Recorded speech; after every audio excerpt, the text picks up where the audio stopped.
Friends, ഞാൻ അജിത്താണ്. Ajith KR പുന്നൂക്കര. ഞാനൊരു പുസ്തക വ്ളോഗിൻ്റെ ആദ്യത്തെ ഒരു എപ്പിസോഡ് ഞാൻ ചെയ്തിട്ടിരുന്നു. അപ്പോൾ അതിൻ്റെ രണ്ടാമത്തെ എപ്പിസോഡ് ഇപ്പോൾ ഞാൻ ചെയ്തിടാൻ പോവുകയാണ്. നമ്മൾ വായിച്ചുകൊണ്ടിരുന്ന പുസ്തകം എന്ന് പറയുന്നത് മറ്റേ ഇന്ത്യ എന്ന അത്ഭുതം, the wonder that was India, A.L. ബഷാമിൻ്റെ പുസ്തകമായിരുന്നു. അപ്പോൾ അതിൻ്റെ ഒരു മുഖവുരയാണ് ആദ്യത്തെ വ്ളോഗിൽ ഞാൻ ചെയ്തിട്ടത്. അധികം വ്യൂസൊന്നും കണ്ടില്ല, കുഴപ്പമില്ല. സബ്സ്ക്രൈബേഴ്സും കുറവായിരുന്നു നമ്മുടെ ചാനലിന്. എങ്കിൽ കൂടി ഈ പുസ്തകം വായിച്ചിടുന്നത് എൻ്റെ ഒരു ഹോബി ആയതുകൊണ്ട്, സ്വന്തമായിട്ട് കുറച്ച് പുസ്തകങ്ങളും കയ്യിലുള്ളത് കൊണ്ട് ഞാൻ പുസ്തകം വായിച്ച് ഇടാമെന്ന് കരുതുന്നു. അപ്പോൾ വായിക്കാം നമുക്ക്.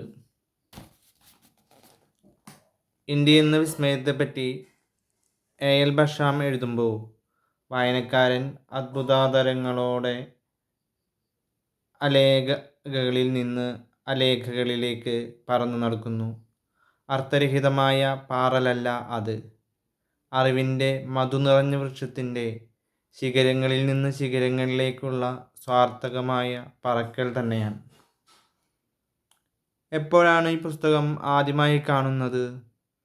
കൃഷ്ണൻകുട്ടി നായരെന്ന ഒരു ലൈബ്രറിയൻ മാടപ്പള്ളി കോളേജിൽ കുട്ടികൾക്ക് നല്ല പുസ്തകങ്ങളും ചീത്ത പുസ്തകങ്ങളും ഏതെന്ന് വേർതിരിച്ചു കൊടുത്ത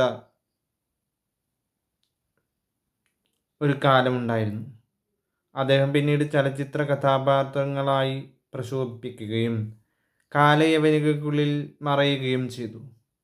താല്പര്യവും കഴിവുമനുസരിച്ച് കുട്ടികൾക്ക് പുസ്തകം നിർദ്ദേശിക്കാനുള്ള കഴിവ് കൃഷ്ണൻകുട്ടി നായരുടെ സവിശേഷതയായിരുന്നു.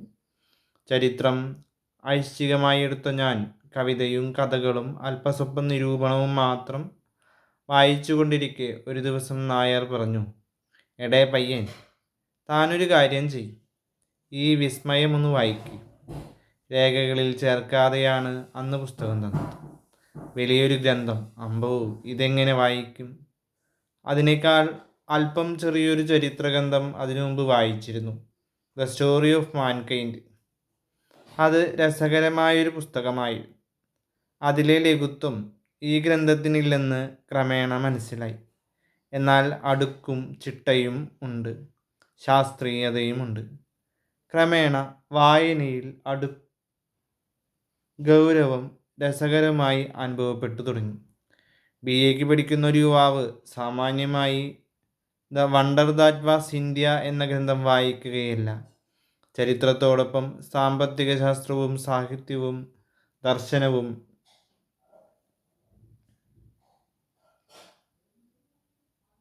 കലയും ജനജീവിതവുമെല്ലാം കൈകാര്യം ചെയ്യുന്നുണ്ടല്ലോ ഈ ഗ്രന്ഥമെന്ന്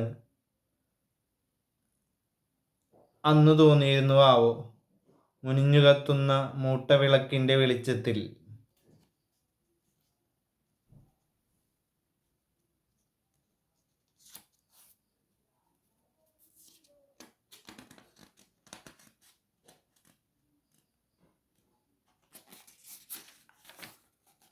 പേജ് നമ്പർ 10.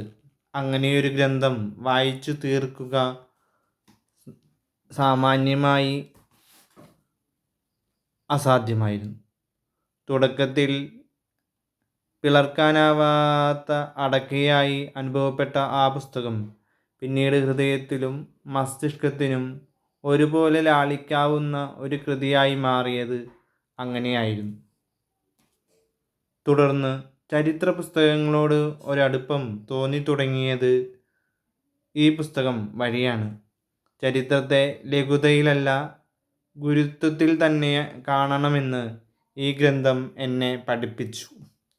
വിൽ ഡുറൻറ്റിൻ്റെ നാഗരികതകളുടെ കഥയും സ്റ്റാൻലി ലെയിൻപൂളിൻ്റെ കാവ്യഭംഗി കലർന്ന ചരിത്ര ഗ്രന്ഥങ്ങളും വായിച്ചു പോവാനുള്ള ധൈര്യവും ക്ഷമയും നൽകിയത് ഈ ഗ്രന്ഥമായിരുന്നു.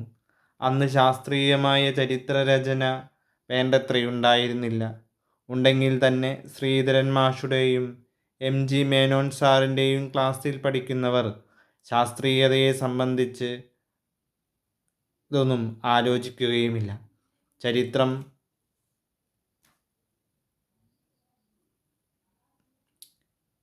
എത്ര കലാമനോജ്ഞമായി പഠിപ്പിക്കാം എന്നതിൻ്റെ ഏറ്റവും നല്ല ഉദാഹരണങ്ങളായിരുന്നു അവരുടെ ക്ലാസ്സുകൾ.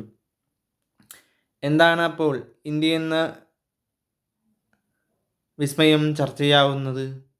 പലതവണ ഞാൻ ആ പുസ്തകം വായിച്ചു കഴിഞ്ഞു.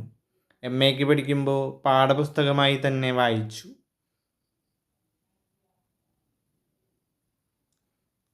പഠിക്കുമ്പോഴും പാഠപുസ്തകമായി വീണ്ടും വായിച്ചു, 1-2 തവണ. ഇപ്പോൾ ആ പുസ്തകം വരി തിരിച്ച് വാക്ക് തിരിച്ച് വീണ്ടും വായിക്കുകയാണ്.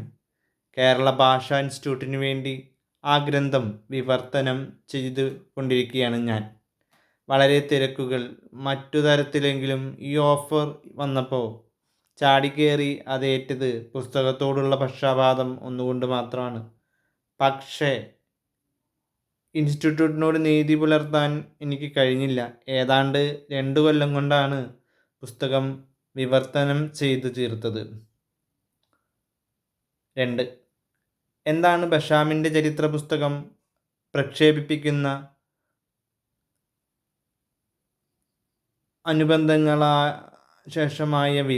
സവിശേഷമായ വീക്ഷണം? 10 അധ്യായങ്ങളിലും അത്രത്തോളം അനുബന്ധങ്ങളിലുമായി ഇന്ത്യയെപ്പറ്റി സമഗ്രമായ ഒരു പഠനമാണ് അദ്ദേഹം കാഴ്ചവെക്കുന്നത്. തൻ്റെ ഇന്ത്യാ ചരിത്ര ഗ്രന്ഥത്തിൽ ഉടനീളം അദ്ദേഹം അന്ന് വരെ ഇന്ത്യാ ചരിത്രത്തെ സംബന്ധിച്ച് നിലനിന്ന അസംബന്ധങ്ങൾക്കെതിരെ ആശയപരമായ സമരം നടത്തുകയായിരുന്നു. തൻ്റെ ക്ലാസിക് എന്ന് പറയാവുന്ന വിസ്മയത്തിലും അതുതന്നെയാണ് പുതിയ ഇന്ത്യാ ചരിത്രത്തിൻ്റെ ഒരു പട്യാർ ചെയ്യുന്നത് എന്നായിരുന്നു ഈ അസംബന്ധങ്ങൾ. അവ നാം ഇന്നും കേൾക്കുന്നുണ്ട്. Page number 11. എന്തിന്? ഇന്ത്യാ ചരിത്രം പഠിക്കുകയോ എഴുതുകയോ ചെയ്യുന്ന ഇന്ത്യക്കാർ പോലും ജെയിംസ് മില്ലും വിൻസെൻ്റ് സ്മിത്തും സൃഷ്ടിച്ച അബദ്ധത്തിലൂടെ സഞ്ചരിക്കുന്നുണ്ട്. രാഷ്ട്രീയ ലക്ഷ്യം വെച്ച് ചരിത്രത്തെ വർഗീയവൽക്കരിക്കുന്നുമുണ്ട്. 3 തിന്മകളാണ് സാമ്രാജ്യത്വം ചരിത്രകാരന്മാർ സാമാന്യമായി ഇന്ത്യൻ സംസ്കൃതിയുടെ മേൽ കെട്ടിയേൽപ്പിച്ചത്. ഇന്ത്യൻ സാമ്രാജ്യങ്ങൾക്ക് ചില തലമുറകൾ മാത്രമേ നിലനിൽക്കാൻ കഴിഞ്ഞുള്ളൂ. 2. ഹിന്ദുമതം തീർത്തും ആധ്യാത്മികവും പരലോക ചിന്താധിഷ്ഠിതവുമാണ്. 3. മൗര്യകാലം മുതൽക്കെങ്കിലും ഇന്ത്യൻ നാഗരികത വന്ധ്യമായി നിൽക്കുകയായിരുന്നു. ഇതിനെ 3 തലങ്ങളിലേക്ക് ചുരുക്കിയാൽ അരാഷ്ട്രീയ ഇന്ത്യ, ആത്മീയ ഇന്ത്യ, മാറ്റമില്ലാത്ത ഇന്ത്യ എന്നായിരിക്കും. ഇന്ത്യക്ക് രാഷ്ട്രീയ സ്ഥിരതയില്ല. ഇന്ത്യക്കാർ ഭൗതിക പുരോഗതിക്ക് വേണ്ടി ഒരു കാലത്തുമൊന്നും ചെയ്തില്ല. ഇന്ത്യൻ സമൂഹം പരിണാമവിമുഖമായിരുന്നു എന്നാണ് സാമ്രാജ്യത്വ ചരിത്രകാരന്മാർ വാദിച്ചു കൊണ്ടിരുന്നത്. ഇതാണ് ഇന്തോളജി ഇന്ത്യക്കുണ്ടാക്കിയ ആപത്തും. ഇന്തോളജിയിലല്ല പ്രശ്നം, ഇന്തോളജിയാണ് പ്രശ്നം എന്ന് പറയുന്നത് അതുകൊണ്ടാണ്. വിസ്മയത്തിൻ്റെ സവിശേഷത ബഷാം തന്നെ ഈ ഗ്രന്ഥത്തിലൂടെ ഈ സാമ്രാജ്യത്വം ചരിത്ര ദുർഖ്യാനത്തെ വസ്തുതകൾ നിരത്തി ചോദ്യം ചെയ്യുന്നു എന്നാണ്. അദ്ദേഹം വസ്തുതകൾ നിരത്തുമ്പോൾ അത് വലിയ ചോദ്യം ചെയ്യലായും സംശയദൂരീകരണമായും മാറുന്നു. ആദ്യത്തെ 3 അധ്യായങ്ങൾ പ്രാക് ചരിത്രത്തെയും ചരിത്രത്തെയും ഭരണകൂട രൂപത്തെയും പറ്റിയാണ്. കേവല മതാധിഷ്ഠിതമായ ഒരു ഇന്ത്യൻ സംസ്കൃതി എന്ന അസംബന്ധ സങ്കല്പത്തെ ഈ ദശാധ്യായി പറിച്ചെറിയുകയാണ്. അധ്യായം 1 ആമുഖമാണ്.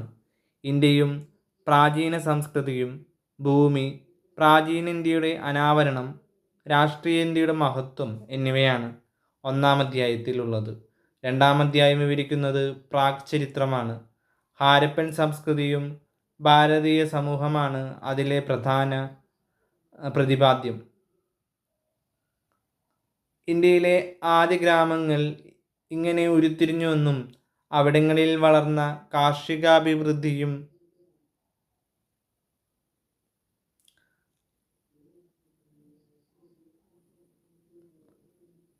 ആര്യമഹത്വം എന്നിവയുമാണ് ഒന്നാം അധ്യായത്തിൽ വിവരിക്കുന്നത്. രണ്ടാം അധ്യായം വിവരിക്കുന്നത് പ്രാക്ചരിത്രമാണ്. ഹാരപ്പൻ സംസ്കൃതിയും ആര്യ സമൂഹവുമാണ് ഇതിലെ പ്രധാന പ്രതിപാദ്യം. ഇന്ത്യയിലെ ആദ്യ ഗ്രാമങ്ങൾ എങ്ങനെ ഉരുത്തിരിഞ്ഞുവെന്നും അവിടങ്ങളിൽ വളർന്ന കാർഷികാഭിവൃദ്ധിയുടെ അടിത്തറയിൽ എങ്ങനെ നഗരങ്ങൾ അതിജീവിച്ചുവെന്നും പ്രകൃതിയും ആക്രമണകാരികളും കൂടി എങ്ങനെ ഹാരപ്പൻ സംസ്കൃതിയെ തകർത്തെറിഞ്ഞുവെന്നും തുടർന്ന് എഴുതുന്നു. ഹാരപ്പൻ സംസ്കൃതി എന്നത് കേവലമായ ഒരു സംസ്കാരം മാത്രമായിരുന്നില്ലെന്നും വളരെ ആസൂത്രിതമായ ഒരു രാഷ്ട്രീയ വ്യവസ്ഥ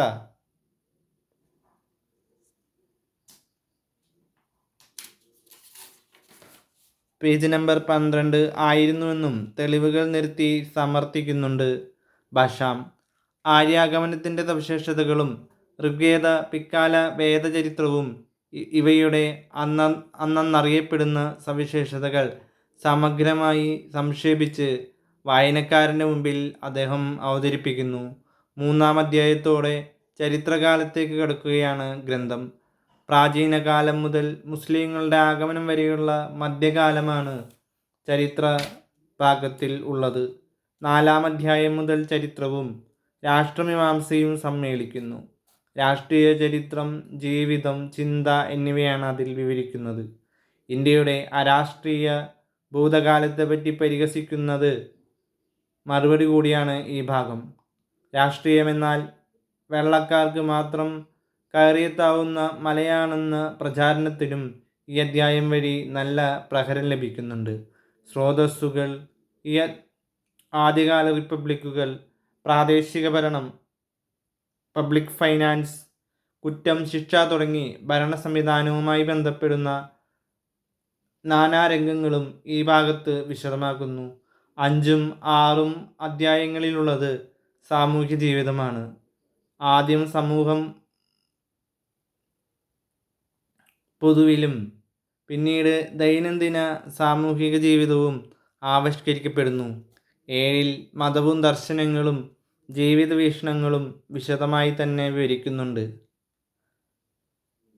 8ൽ കലകൾ, 9ൽ ഭാഷയും സാഹിത്യവും, അവസാനം ഒരു ഉപസംഹാരവും എന്നിങ്ങനെയാണ് ഗ്രന്ഥത്തിലുള്ളത്.